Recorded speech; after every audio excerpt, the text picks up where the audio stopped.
I would have been here early. There was a stupid Tri-Borough Bridge there were 8 police cars lined up.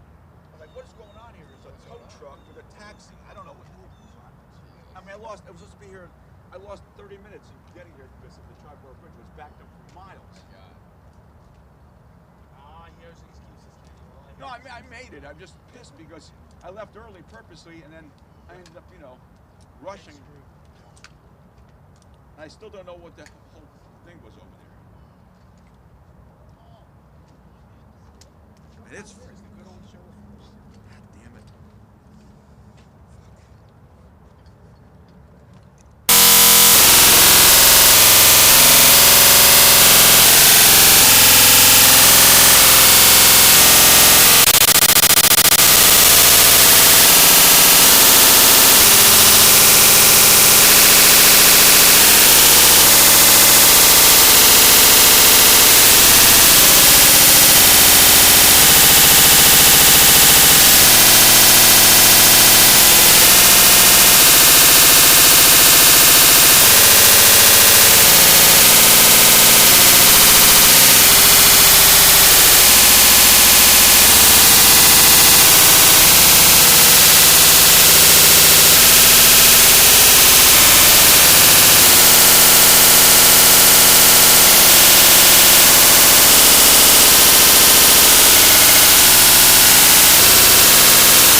guys, we're good. You guys ready? Hey guys, and so we're gonna go to the mayor, right? You got this. Then Senator, you're doing the pledge, right? Then we're going to Michelle, Pat. Joan, you okay? Oh yeah. No, when I go on grass, I take this because You're good. Grass has it's Got a lot of cameras here. Yeah. Okay. Good morning, You guys everybody. You guys all good? You guys all good? Okay. Everybody ready?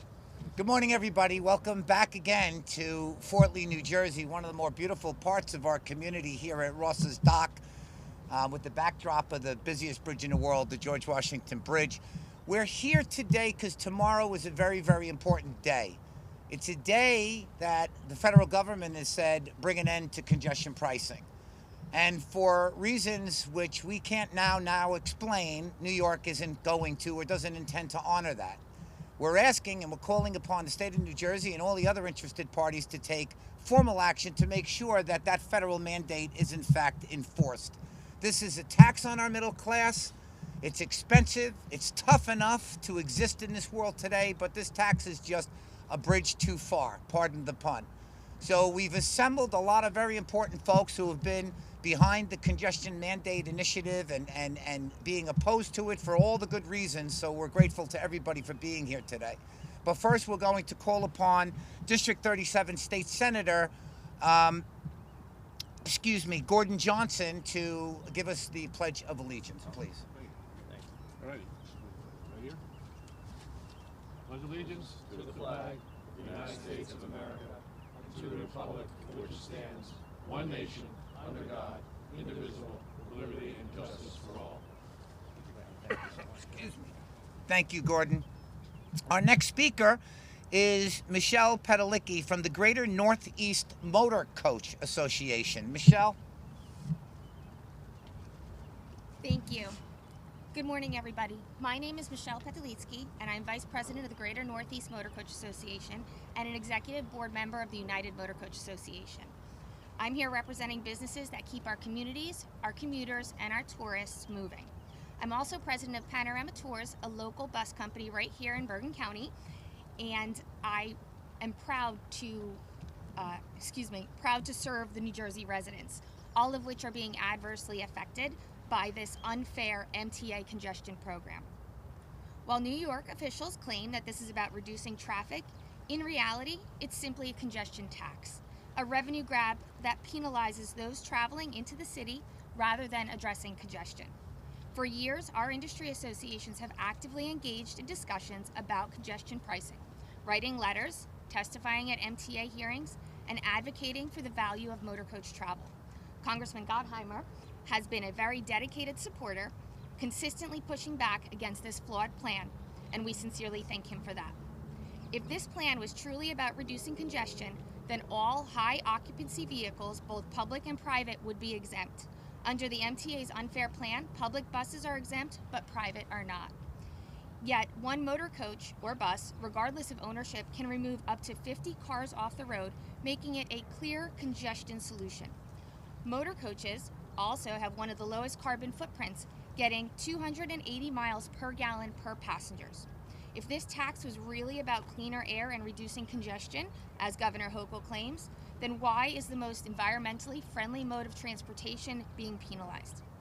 Beyond our businesses, this tax hurts our most vulnerable passengers: students, seniors, nonprofit organizations, and many others who rely on chartered motor coaches as an affordable way to get to New York City.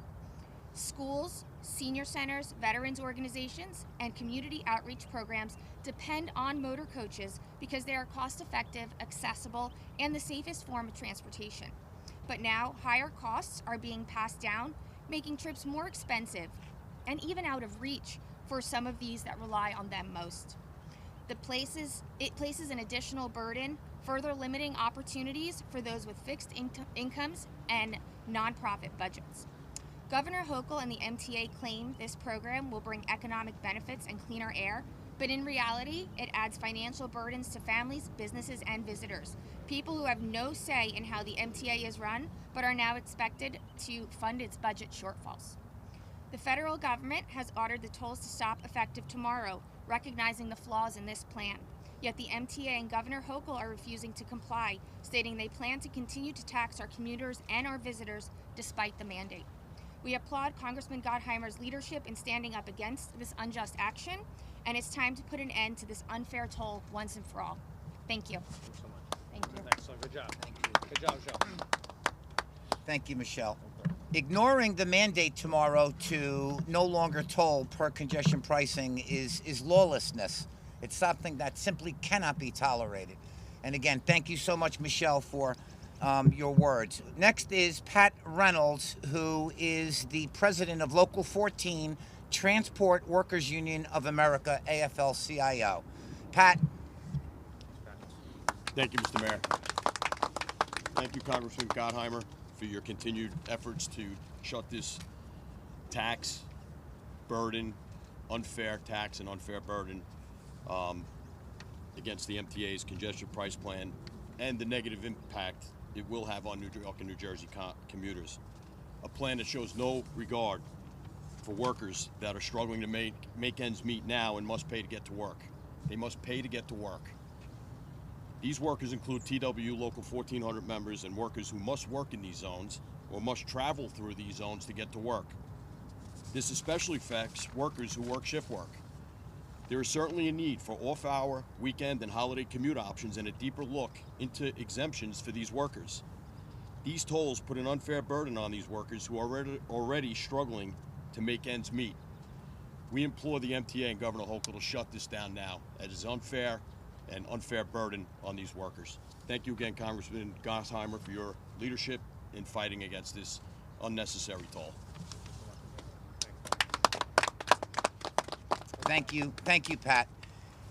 You know, government works when the right folks are in the right positions. And from the very moment that congestion pricing was an idea, New Jersey, northern New Jersey, our congressional district had a leader who was at the forefront of doing everything that he possibly could to make sure that this tax on the middle class doesn't happen. Our Congressman, Josh Gottheimer, has been at the forefront of coordinating legal battles, coordinating government officials, convening these press conferences, and doing everything that he could humanly possibly do to protect the middle class from this truly unfair tax. So first of all, thank you to Congressman Josh Gottheimer, and now Congressman Josh Gottheimer. Thank you so much. Thank you. Well, Mayor, I'm going to say the same about you, man, and I wish I could. You know, I don't think anyone's ever accusing you of hanging in the background on anything.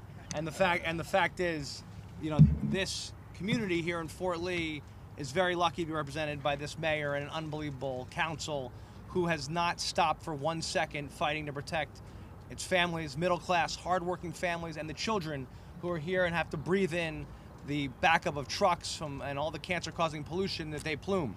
And you know, you went right to work on this, never stopped, as you always do. You just go to work, and we're very lucky to have also with us, along with our great mayor, a phenomenal Senator, Gordon Johnson, who's been at literally walking this every step, every inch with me and others. And Joan Voss, our great commissioner, done an unbelievable job representing also our county commissioners and our county executive, who've been so tuned in to fighting against those who are trying to screw over hard-working middle-class families. So I want to thank her. The building trades have been a huge part of this. I'll tell you that Pat and I have spent a lot of time together. The TW focused on how this really hurts as workers, hurts regular people who are trying to make ends meet, just like it's hurting the PBA is here, and Andrew's here from Port Authority PBA, and law enforcement, how this affects. They got to pay this, right? Your workers do, right? It's everyone from cops to firefighters to teachers to electricians to nurses to those who build our cities, who build our communities, and do an unbelievable job and protect our communities. So I just want to say that I'm just so grateful for their work along the way. And the motor coach piece is not something you should discount, because I don't understand why we wouldn't do everything possible to help any form of mass transit. So New York talks with one side of their mouth on one thing, the other side of the mouth another thing, but the bottom line is they do everything they can so far to actually look out for their pocketbooks, but not actually fixing mass transit problems in the area. so I want to make sure I didn't miss anybody. David and Jimmy, thank you so much. Also from TW, who are here from Local 1400. I will tell you that last month, in a huge win for hardworking middle-class Jersey families, their wallets, and our environment, the government ordered New York once and for all to end their outrageous congestion tax. Time's up on New York and their congestion tax. That was very clear as a directive. Yet, just hours before this March 21st deadline to shut off the commuter-crushing tax, the MTA in New York haven't shown an ounce of interest so far in complying with the directive. Instead, they're grasping for straws, right? Ignoring the directive and the harsh reality that the congestion tax is punishing hardworking middle-class families who are just doing everything they can to get by in a time of higher prices, right? Like everywhere you go, prices are higher and families are just trying to make ends meet. And the fact that New York just turned around and said we're going to whack these hardworking families instead of helping them makes no sense. And then even when they're told to stop, they also are not interested in helping. They'd rather have their $9 a day, $2,300 a year congestion tax that's causing more pollution here in northern New Jersey, bellowing from truck traffic at the GW Bridge. I guess we shouldn't be surprised given their legendary failures on all fronts at the MTA, right? These guys would screw up a two-car parade, right? It's just March Madness from the MTA and more of it. Let me be clear. We are not going to sit around and let New York stick it to hardworking Jersey families. That's why we've been fighting this literally every step of the way for years now. We'll keep bringing that Jersey fight until New York finally complies and turns off the congestion tax cameras and ends their cash grab once and for all. So I'm here to call on New York to comply with the federal directive and end the congestion tax by tomorrow's deadline and help hardworking families who are struggling to get by. Stop whacking hardworking middle-class families, New York. You are not above the law, New York. But I guess we shouldn't be surprised about this. Governor Hochul doesn't appear to want Jersey commuters and families even to go into New York City. Right? In a recent press conference, Hochul claimed hardworking Jersey commuters are, quote, not forced to come here, referring to New York. Really? Jersey residents pay $4.3 billion in income and other taxes every year to New York. $4.3 billion in income tax and other taxes. Jersey supports New York restaurants, their stores, and their shows, and by all these small businesses. And by the way, we're proud to be part of a regional economy, right? Yet, Governor Hochul continues to just take us for granted, obviously. What a slap in the face to cops and firefighters and nurses and teachers and countless other professionals who commute to New York every day to work, to contribute to the economy, and to support local businesses. But I guess we know that the MTA doesn't really care. They just want the cash. From day one, nearly 6 years ago, when we first started this fight, I think it was right outside, right by the GW Bridge in that other location. Remember, we've stood up there many times, right?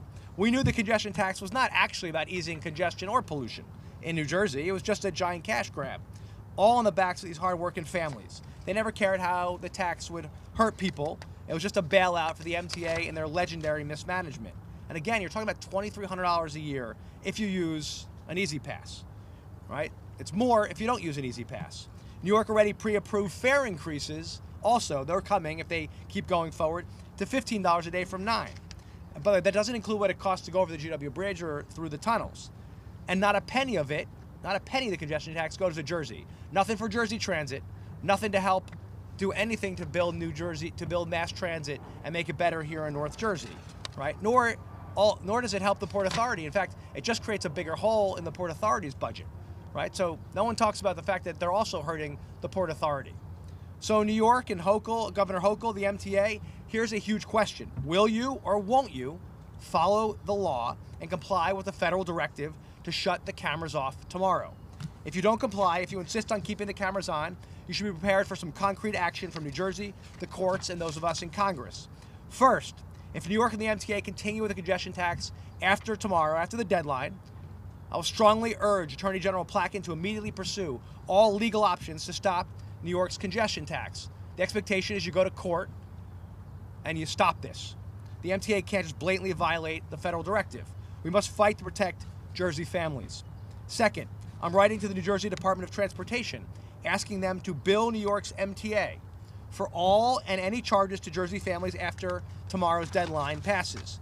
The New Jersey Department of Transportation should invoice New York every week that they refuse to comply with the shut-off deadline.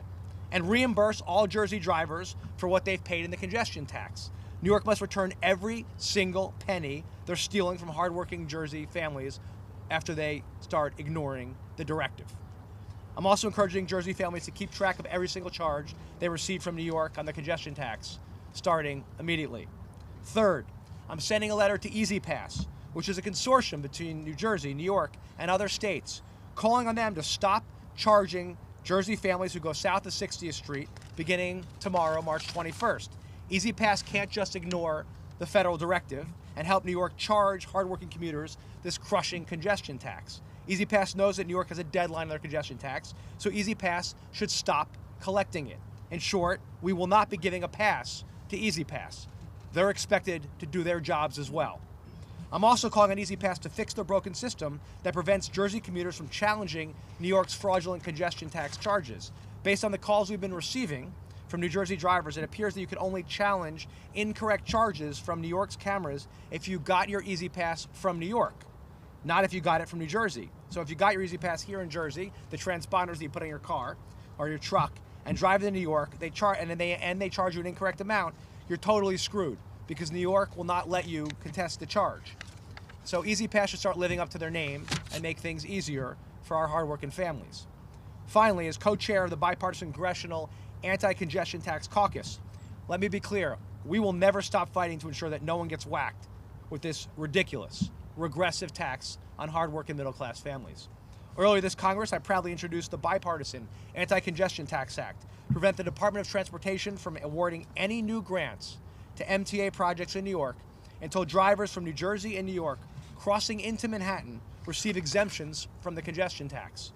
I've also co-led 2 bipartisan bills with my colleague from New York, Nicole Maliotakis, the Motorist Tax Abuse Act, specifically prohibiting congestion tax in New York City, and the Make Transportation Authorities Accountable and Transparent Act, which requires the Office of the Inspector General at the Department of Transportation to conduct a full audit of the MTA to see how it has blown billions of dollars in federal assistance over the last 5 years. The state and other parties in New Jersey, including here in Fort Lee, have also had court cases, right? And I know the mayor here and others have been involved, focused on the environmental impact of all this increased truck traffic at the GW Bridge and the cancer-causing pollution impacting our children and families here. Again, the MTA admitted in their own reports, and I think this is very important to go back and remember the history here. The MTA admitted in their own reports to the federal government that their congestion tax changes, the patterns it would impact on traffic, would force more trucks, and with them more cancer-causing pollution, including carbon monoxide, nitrogen oxide, and other carcinogens like formaldehyde, here at Fort Lee and into the surrounding boroughs. When it comes to fixing problems, the MTA only creates more problems. It's actually legendary how badly they screw things up on a regular basis. In 2023, the MTA spent tens of millions of dollars on a new intercom system that doesn't work. They lost $700 million on people who don't pay to ride, or fare skippers. I saw it with my own eyes recently when I was in the subway, people just jumping over the turnstile. And according to a recent report, half of all MTA bus riders don't even pay to ride anymore. Yes, in New York, go look, half of them jump on the buses and don't even pay. So who do they want to pay? Us, right? That's the joke of the whole thing. They want the cops and labor and nurses and electricians and firefighters, they want them to pay for their mismanagement. And even when they get a federal directive telling them to stop the congestion tax, they give the federal government the finger and refuse to actually follow along the federal directive. They've wasted billions of dollars to expand the 2nd Avenue subway to an area that made it bigger than they were even supposed to. And the federal government gives billions of dollars every year to the MTA, and they blow that too. So, to the MTA, enjoy your last hours screwing over hardworking commuters with the congestion tax. It's time to move on. Let's get back to our 100+ year cooperative relationship with the Port Authority. Let's focus on getting shovels in the ground and building more mass transit, thanks to the bipartisan infrastructure bill, which I proudly helped write and negotiate and pass. Let's continue investing more in mass transit, fix our roads and bridges and tunnels, and build a Gateway train tunnel. Let's act cooperatively like we have with the Port Authority for more than 100 years. Cut it out. Stop trying to screw with an economy that controls 20% of the GDP in the nation. This is not the way we should work together. Stop the highway robbery, because I know as long as we work together in the greatest country in the world, our best days will